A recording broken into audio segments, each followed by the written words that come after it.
everybody. Welcome back. We are finally going to get something going here on a steady basis. Welcome to the East-West Connection Wrestling Podcast. I am Sig. This is KG. We still don't know what side we're on. He might be up or down, but it's a Skype call. Doesn't matter. The both of us, we're both here.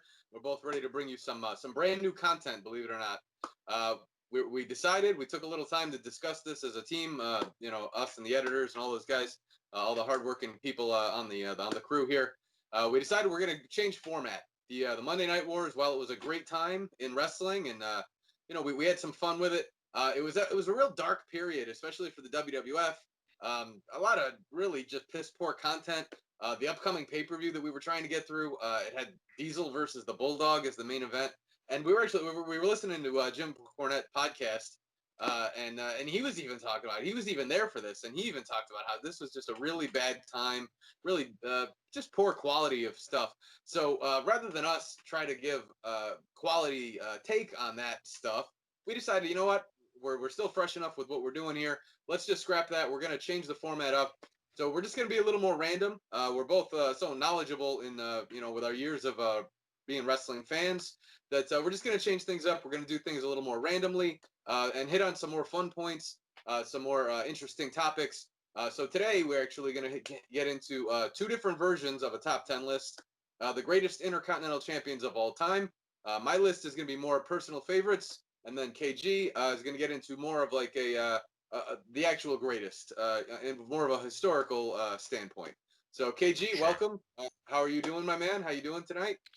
I'm doing good, man. Thanks for setting that up. As you mentioned, we are going to change the format up a little bit, try to make it more fun, more fan interactive. You guys have had a lot of input on the show, so we want to keep it fresh. Rather than being stuck in that kind of period where really nothing was kind of happening, it was a transition period before they really started ramping up into the Monday Night Wars. And we may revisit the Monday Night Wars, certain episodes of Raw, possibly, or a pay-per-view even. Something along those lines, but we want to keep it fresh, keep mixing it up, and maybe even bring some current things into the fray here. So without further ado, we're going to be sharing the Intercontinental Champions, your favorite. Like you said, mine's going to be more of a historical side. So why don't you go ahead and kick it off here with your list? This is the list of Sig here. Right, absolutely. Now, of course, the Intercontinental title for years it was one of our favorite championships. It was obviously the world title is what it's all about, but the Intercontinental title holds a soft spot in our hearts. We saw some great talent throughout the years. We've both been fans since early mid '80s and on then of course onward up until now. So we've seen hundreds of competitors, men and women, if you're counting China's run with the belt. But Sure. hundreds of talented dudes who have been able to hold claim to the Intercontinental Heavyweight Championship. So without further ado, like you said, we're going to get right into it. We're going to start off with my number 10. Now, keep in mind, this is more of a personal list for me. Then we're going to get into a little more historical side when KG takes over. But for me, man, number 10 is Ravishing Rick Rude. This is a guy who held the belt, I think, just about 1989, the late 80s. But you look at a real workhorse kind of guy, and it was Rick Rude. Unfortunately, Rick Rude came around in a time when Hulk Hogan was the guy. So I think if any other world champion was around, or if any other time frame, he would have been a world champ after this. Rick Rude's work was solid. He got Ultimate Warrior to some great matches, and that's really hard to do. But Rick Rude with Bobby Heenan was a perfect combo. Hell of a talent. So I think he's a very fitting guy to start off my top 10 list here. Rick Rude, number 10. I think I like that one. Number 9. What we're going to do here, number 9, also a current, more of a current era guy, also ties us into the Attitude Era a little bit, Eddie Guerrero. I loved Eddie's run with the Intercontinental title, and really at this point in time, I think Eddie brought some prestige to the belt. Also a notable was Chris Benoit. He doesn't make my list, but I think those guys kind of go hand in hand of being that workhorse for the workhorse title. That's what the belt was known as in the early 90s and going onward. Then it kind of got a little mismatched as we saw the Attitude Era go on. Kind of flip-flopped from a lot of guys, and it almost lost the prestige. Kind of around the same time they changed the model of the belt from the classic Intercontinental title that we all know and love to that weird-looking oval-shaped one. I was never a fan of that one. Yeah.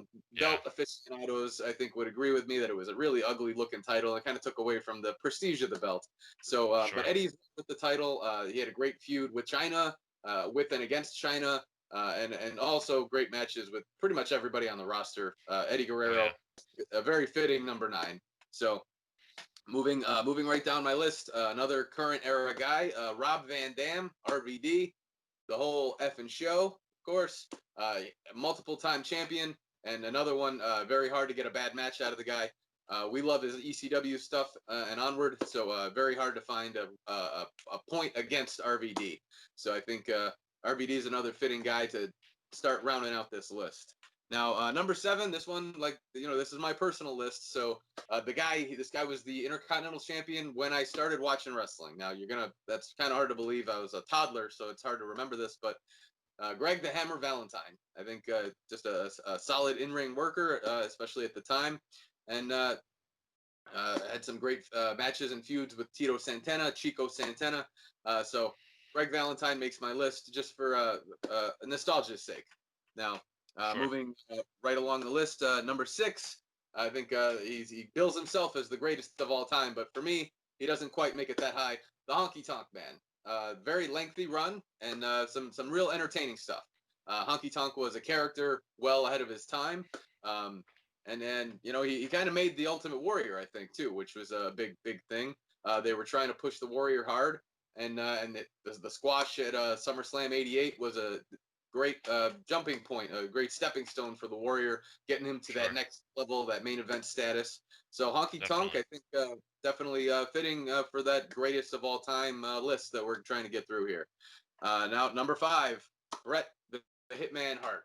A lot of people, when you think of the Intercontinental title, you're going to think of Bret. Um, and really around this era, Bret and Mr. Perfect and some of those guys, this is when that moniker of like the workhorse title, the workers belt, Right. really came into play. And I think no better guy than Bret the Hitman Hart in that number 5 spot for me. But no question about the talent or the caliber of his matches. So Bret Hart, absolutely a top 5 competitor for my Intercontinental Championship list. Number 4, we're gonna bring it back a little bit more current. Chris Jericho. I believe what is it, nine title reigns right now, and who knows if he ever makes Yeah. it back to WWE? Maybe he'll make it 10 by the time he Right. actually wraps up his career. But Sure. Chris Jericho, absolutely from the Attitude Era on, another one who had a great feud with and against China, co-holder of the Hmm. title with China. If you're gonna make China look good, that you're obviously a hell of a talent. Nothing against her, but it's just kind of out of place with this Intercontinental title list. But she had Sure. some fun stuff with Eddie, and then again with Jericho. And Jericho's some of his stuff with and against Benoit. So absolute quality, top caliber stuff. So unfortunately, Chris Benoit doesn't make the list. He's going to make my notable list. But Chris Jericho, absolutely, I think is a fitting number 4 for me on my list. Hmm. Now moving in, this is going to be the top 3 here. Number 3, the bad guy Razor Ramon. I think in this mid '90s period, this kind of ties in with where we were at with the in our Monday Night Wars. This early '90s, '95, '96 era. Hmm. Razor as the Intercontinental Champion. He was headlining shows. He was headlining a lot of B shows as the champ, and he had some great stuff. The ladder match with Michaels, and just that era of stuff. He was putting on some great matches.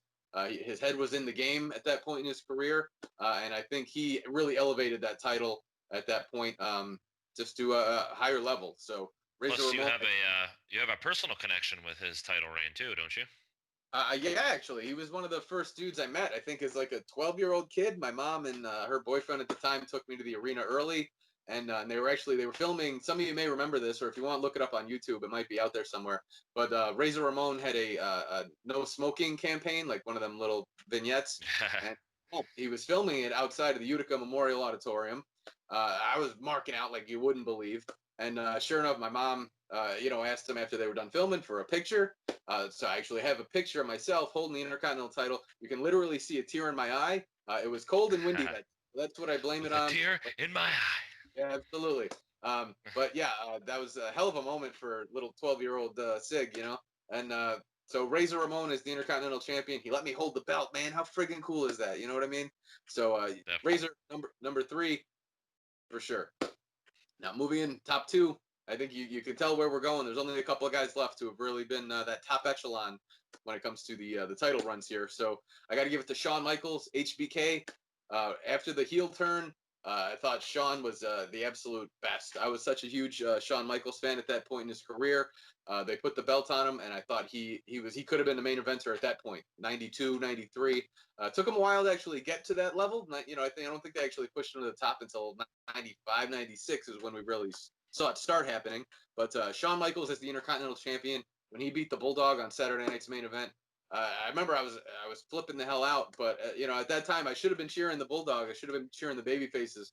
But as such a huge Shawn fan at that point, I thought his work was phenomenal. And I thought once again, like a lot of the guys on this list, he really elevated the title and really just upped his game because of it. So and then again with the ladder match, those are some classic matches. You think the Intercontinental title or you think the ladder match, you're gonna think Razor and Shawn. So together they put some great work out there, and Shawn Michaels definitely I think fitting of number two, and that brings us now to my number one Intercontinental Champion of all time. I don't think it gets any better than this guy, Bobby Heenan, protege, Mr. Perfect. Absolutely one of the top wrestlers in the world of all time. He's hard pressed to not make somebody's top whatever list. You talk talent, you talk mic skills. Curt Hennig, absolutely one of the best. When I see the Intercontinental title, he's the guy I think of. I think a lot of people would go that way. And actually, I think RetroSoft Studios actually just put out a Intercontinental title picture and said, "Who do you think of?" And it was almost an overwhelming response that just fans absolutely go to him when you think that old classic style Intercontinental title. So for me, Mr. Perfect, SummerSlam '91 against Bret was probably one of the greatest matches of the era, if not of all time. But Mr. Perfect, I think, was absolutely fitting for my number one Intercontinental Champion of all time. And he's another guy like Rick Rude, where if Hogan wasn't the top dog, there's no reason he wouldn't have been a world champion in the WWF. And I think he deserved it, actually. If we're ever going to go back and do some fantasy booking, I would have had with the world title after that run. So there's Sig's top 10. I might have flew through that a little bit, but that's my top 10, man. The Intercontinental title means a lot in the history of professional wrestling, and I think all 10 guys that I named are very fitting of the spot. Real quick, some notables, like I said, Chris Benoit. I also have the Ultimate Warrior was close on my list. I felt like his Intercontinental title run, while the matches may not have been the best, it propelled him to that next level. And I think that's a point we'll get into too, is that around that era, that the Intercontinental title was kind of like that. You're close, you're almost there. We're gonna push you, but you're not quite there yet. It was that next step to a world title or that main event run. And also I have Johnny Nitro as he was on my notable list. He's a guy he's back now, and I think I'm not honestly, I'm not sure what he's doing right now. Probably some stuff with the Miz or whatever. But even a couple of years ago, 10 years ago back when he was still Johnny Nitro, I thought he had some really good runs with the belt, and I thought he was adding some prestige to the title. I know that's a key word I keep hitting on, but prestige and Intercontinental title, they go hand in hand for me. So those are my my notables, and that's my top 10. So if you disagree or if you agree with any of the points I made, feel free to hit us up on social media. I'd love to hear some criticism or some positive feedback either way. But KG, what do you got for us, my man? Any disagreements? Anything you'd add to my list? I can't agree. It's your favorite. So I can't disagree with your personal, attachment to these guys. I kind of took more of an historical approach. I kind of looked at longevity. I looked at the number of quality feuds. Also, you talked about prestige and building guys up the ranks. So my list is going to be quite a bit different. Good. There's definitely some guys on my list that were not on your list, and vice versa, the ones that were, that you mentioned that aren't going to be on mine. I'm sorry, but Greg the Hammer Valentine, not a memorable IC champion in my opinion. A good worker, but So I'm actually going to go through the top 10. I'm going to start with number 10, the inaugural champion, first ever IC champion, Mr. Pat Patterson. The guy's been in the business for like 100 years. You can't, if you're going to start somewhere with history, you got to look at the guy who started it all. You know what I mean? So he's my number 10.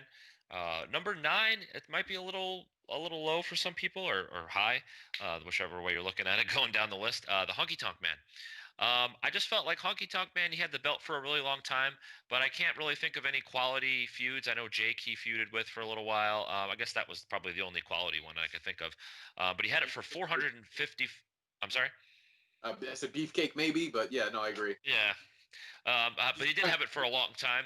Yeah, right. Yeah, in terms of historical aspect, once again, 454-day title reign. That's a really long title reign, and then to lose it in 30 seconds was kind of, I don't know. I mean, it definitely propelled Warrior.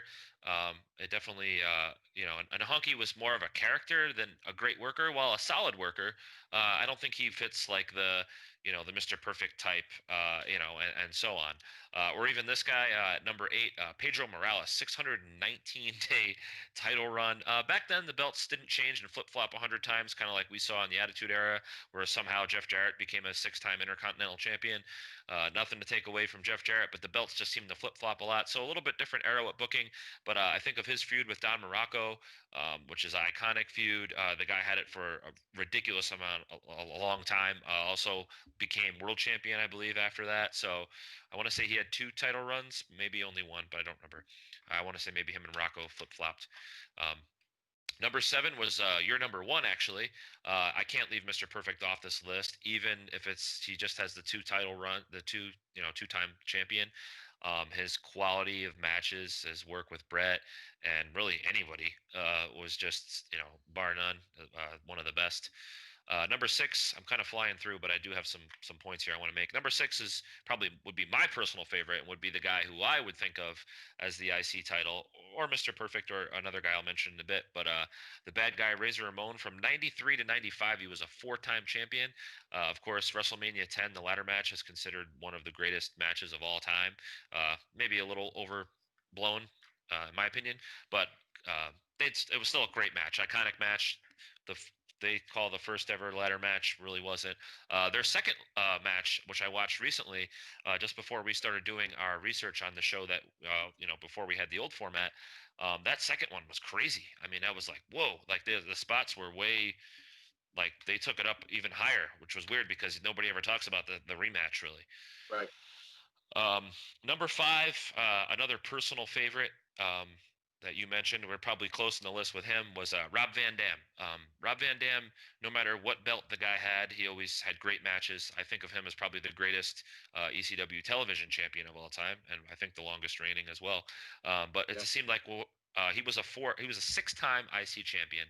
He actually won the title match 4 times in a title match, or a title match in a ladder match. Of course, it was a title match in a ladder match, and so 4 ladder match victories for the IC title for Rob. And you mentioned Eddie Guerrero. I believe one of those were on Raw against Eddie Guerrero, which was a great match. Yeah. Yeah, so I mean, he's amazing, and like he's another guy, like you talked about the workers title. Like, I don't know that anybody works as hard as Rob in the ring, and certainly puts his body on the line as much as he did. Uh, Number 4, another guy who liked to put his body on the line a lot. The Heartbreak Kid, Shawn Michaels, of course, only a 3-time champion. However, the ladder match, WrestleMania 10, we already talked about.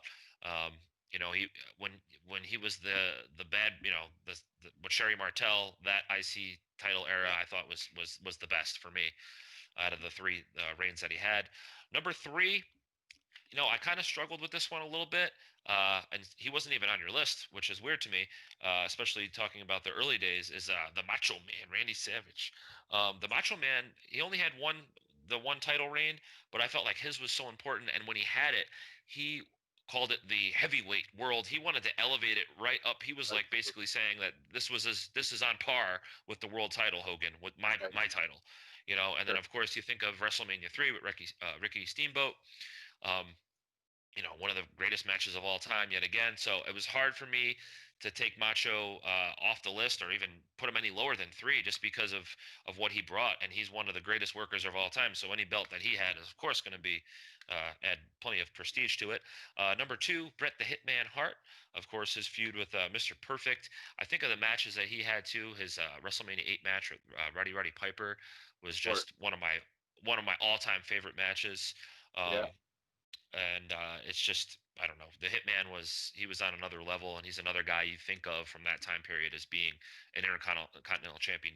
You picture the Hitman with the belt and the pink and black. Number one, um, I felt like I kind of biased him a little bit. Number Give me one, a drum drum roll. roll, drum roll. Thank you. Uh, I feel like I'm being biased, but the guy was a 9-time champion. To me, the guy is the ultimate worker, the ultimate professional, the ultimate champion, La Champion, Chris Jericho. We're not so much a huge fan of his AEW stuff, although I can't dismiss it. We can talk about that another time. That could be a whole nother show. But a 9-time Probably, champion, yeah, at some point. yeah. I mean, it's the guy's workload is just insane. I mean, Yeah. from every And think of title that think of he's his held. fans too. I mean, you're talking, Japan ECW 1990 is when we really first start to get familiar with him, early 90s anyway. And now here we Yeah, are, 2020, and the guy is still not just relevant, but still putting on great stuff. The AEW stuff's questionable. He's probably a bright spot of AEW. Not to jump in or cut you off or anything, but just to add an extra yeah. point is just the longevity of his career. It's insane. So yeah, absolutely. Well, But please I finish. Sorry. I mean the Mimosa Mayhem match that really that propels his career and Orange Cassidy's, right up to the top. So anyway, back to the IC title. I want to talk about a few honorable mentions because there's definitely some guys that I left off the list out of the historical realm. The Miz, believe it or not, was an 8-time IC champion. I didn't put him on my list. I couldn't think of like a real memorable moment with him, but he was an 8-time champion. And out of the current guys, kind of like you said with John Morrison, you got to give them some credit. I mean, John Morrison's a way better worker, but when you talk about the Miz and Morrison, you kind of think of Sure. both of them. Edge, a 5-time IC Yeah. champion. Edge definitely was worthy honorable mention in my point, from my point of view. I mentioned Jeff Jarrett 6 times. Jeff Hardy, 5-time IC champion. I believe he's the current IC champion now. I don't As want of to. I as don't. of press recording time, yeah. Okay. Who knows? Who Don. knows with current booking? That could change by the time this actually airs. But Yes, as of that's right now, very true. he is the Intercontinental Champion. Yeah. That's very true. Don Morocco, a 2-time champion. I talked about his feud with Pedro Morales.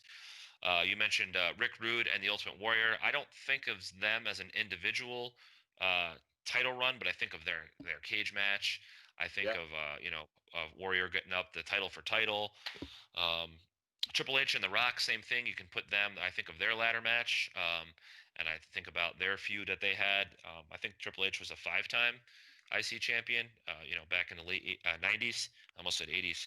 And of course, Stone Cold. You got to mention when you mention those guys. Stone Cold had the IC title more times than I thought. I want to say he was like a 2 or 3-time champion. But I know the one time when he held it, it was when he broke his neck, and then they had the tournament, and I believe Owen won it.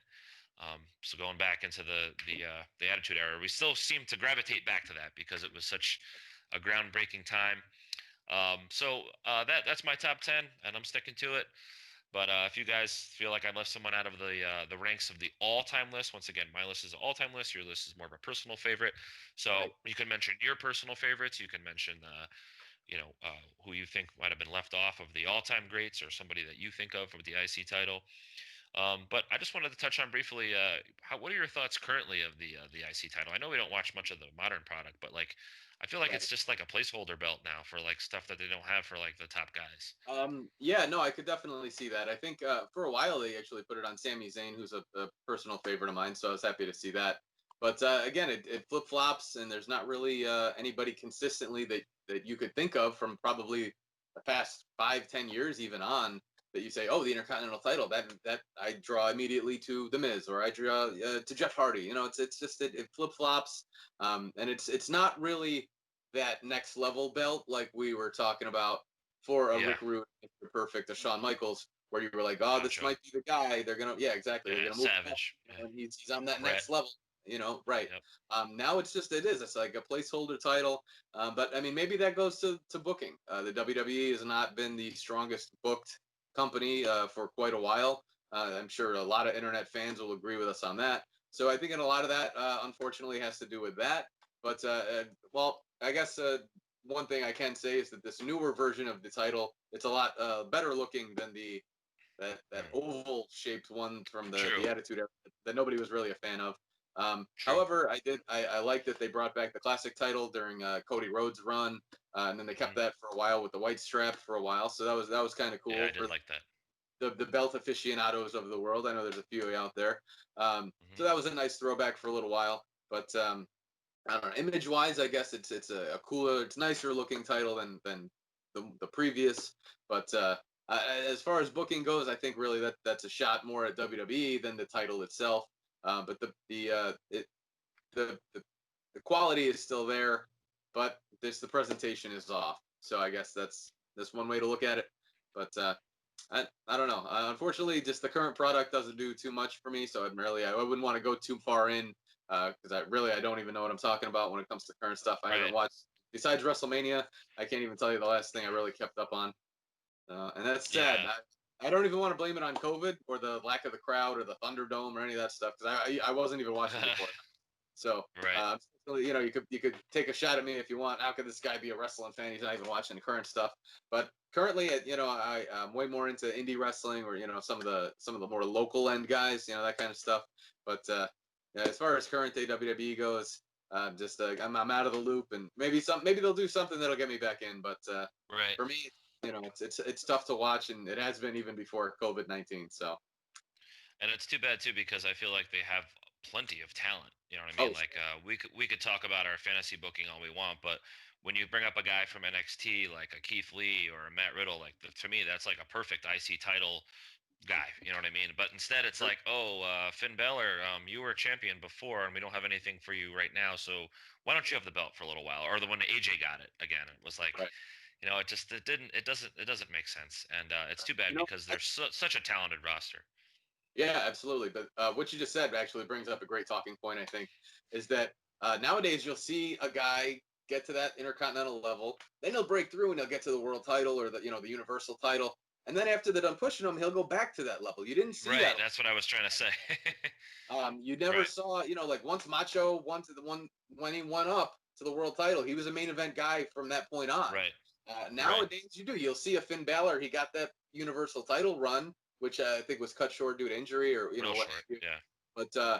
But same thing. Then he'll go back down, and Daniel Bryan, Seth Rollins. yeah, exactly. Yeah, The yeah. list is it's too long to even go through any number of guys. But yeah, that's my booking. I don't know. Forte is that once a guy is at that main event level, you keep him there, and if you can't do that, then you're pushing too many guys to the Right. top at the same time. And I think that could be a problem too, is that you can't push 50 guys as a main event level guy because No, getting but the there's time. other ways to do it. There's other ways to do it. You can put him in some kind of interesting feud with someone else.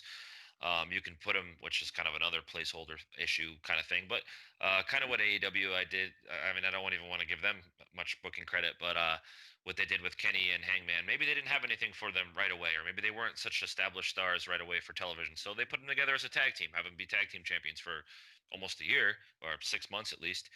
So there's other things that they can do besides bring them back down, and they've done that over the course of time. It's not like a new idea either. I mean, we've seen Right. like Jericho go back for the IC title, but like Jericho is such a big name that and he's gonna be, he's gonna put together a great match no matter who he's with. It was a little bit different than what I mean, and he kind of. I don't know. It's a different situation, I guess, than what they do with it now because, Right. Jericho was at the top of the top. You know what I mean? So, Sure. I mean, I guess you can't really stay there forever either. But so, as you mentioned, we talked about with the workers title and the great matches and the kind of lackluster um, booking and lackluster stuff that's going on TV currently, but something that took place not too far long ago, and you were a big fan of it, was Lucha Underground. So I know we've been Yep. kind of itching and clawing to talk about this, especially you. Right. Sure. But we both kind of Well, like don't discovered tire it. yourself. We Pretty both loose. kind of discovered it. Sure, we both kind of discovered it around the same time, which was actually a little bit behind when it came out.